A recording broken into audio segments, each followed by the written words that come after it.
একটা ফুলা সরকারি চাকরি পাইছে, দৌড়ায় একটা বাপ মার কাছে কইতাছে যে আব্বা আম্মা আমি তো সরকারি চাকরি পাইছি, মাসে প্রায় 2-2.5 লাখ টাকা বেতন পাইম, দেখবা তোমরা ঋণ সহকারে আমি সুদ করে লাইম। এই কথাটা কইতেই বাবা মা একে অপর তাকাইয়া একটু মুস্কি হাসি দিল। তখন ফুলাই কইতাছে কিতা, কি গো তোমরা হাসলা কেন? না বাবা এমনিতে হাসি। আচ্ছা তুই যেহেতু আমাদের ঋণ শোধই করতে চাইতেছস, আজকে রাইটটা যদি তুই আমার সাথে থাকতে পারোস তাহলে তোর ঋণ শোধ হয়ে যাবো।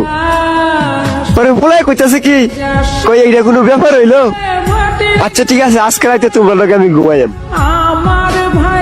পরে দিন পরে রাইত হইলো, ফুলাই গিয়া তার বাপ মার সাথে শুইলো, শুইলা ফুলাই ঘুমাইয়া গেছে, কিন্তু বাপ মাই ঘুমাই নাই। ফুলারা ঘুমাইতে তুললে বাপে ডাকতাছে যে বাজান, ওই বাজান উঠ না, বাজান ওই বাজান উঠ না। পরে উঠছে, বুঝতেছে কি হয়েছে আমার ডাকতাছে কেন লাগে, যে বাবা আমার 1 গ্লাস পানি খাওয়াইবি। এইটা কইতে ফুলা কইতাছে কিতা, কই তুমি শোয়ার আগে 1 গ্লাস পানি লইয়া শুইতাল্লা না, 1 গ্লাস পানি লাগে আমার ডাউন লাগে। তখনও বাপে কিছু কইলো না, উইটা পানি নিয়ে খায়া লাইলো। আবার পোলা ঘুমাইয়া গেল।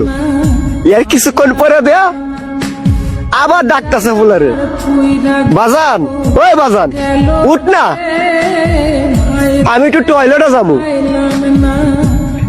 ফুলাই কইতা তুমি কি আমার ঘুমাইতে দিতা না, আগে তো তুমি একলাই টয়লেটে যাইতা, এখন কেরা আমারে লাগবো। আবারও বাবাই কিছু কইলো না, ফুলাই গিয়ে ঘুমাইয়া গেল। বাপে টয়লেট থেকে ঠিক চলে এলো। এর কিছুক্ষণ পরে দে আবার ফুলারা ডাকতেছে, বাজান ওই বাজান উঠ না, আমার পেটের মধ্যে খিদা লাগছে, দেখ না ফ্রিজের ভিতরে কিছু আছে নাকি। ফুলাই কইতেছে তুমি কে লয়ে লয়ে খাও গা, আমি ভাবতাম না তোমার দিতাম, আমি ঘুমাইতেছি একটু বাজাতে টাহকের লাগিয়া। আবারও বাবা কিছু কইলো না, ফুলা দিকে সুন্দর মতো ঘুমাইয়া গেল। এর কিছুক্ষণ পরে দেয়া মা 1 গ্লাস পানি ঢালে দিছে পোলার শরীরে। পোলা তো বিশাল রাগ পাইছে, উঠতে কইতাছে তোমরা কি চালাইছো, একবার বাপে কই টয়লেটে যাবো পানি খাইবো, পেটে খিদা লাগছে ভাত খাইবো, তোমরা কি আমার ঘুমাইতে দিতা না।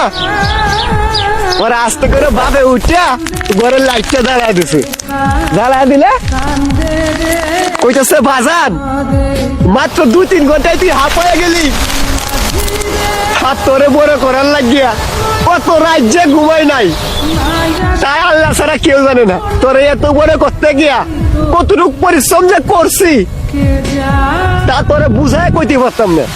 মাত্র 2-3 ঘন্টায় তুই হাফ হয়ে গেছিস। তুই ছোটবেলা তোর মায়ের কোলে মুইতে দিতি, এই মাঘ মাসের শীতটার মধ্যে তোর মা ভিজা জায়গা থাকছে আর তোর টিকে শুকনা জায়গার মধ্যে রাখছে। এই অর্ধেক খাইতে বেলা তোর পেটের মধ্যে ক্ষুধা লাগতো, কিন্তু তুই খাইতে চাইতি না। তোরে উড়ানো হাততাম নিয়া বারিন্দার হাততাম, হাঁটতে হাঁটতে ধরে খাওয়াইতাম। এই ফজরের আজানটা যখন পড়ে তখন সেরা কম ভাবে ঘুমিয়ে ধরে, সেই টাইমে তুই কি করতি, পায়খানা করে দিতি। এই পায়খানা পরিষ্কার করে আবার তোরে লইয়া শুইতাম। একটা রাইতের মধ্যে কম করে হলো তুই 10 বার ঘুম থেকে উঠতি। তারপরেও একদিন বাবা তোর প্রতি বিরক্ত হই নাই, আর আজকে মাত্র 2-3 ঘন্টায় তুই হাঁপায়া গেলি। তখন আর ফুলার বুঝতে বাকি থাকে নাই,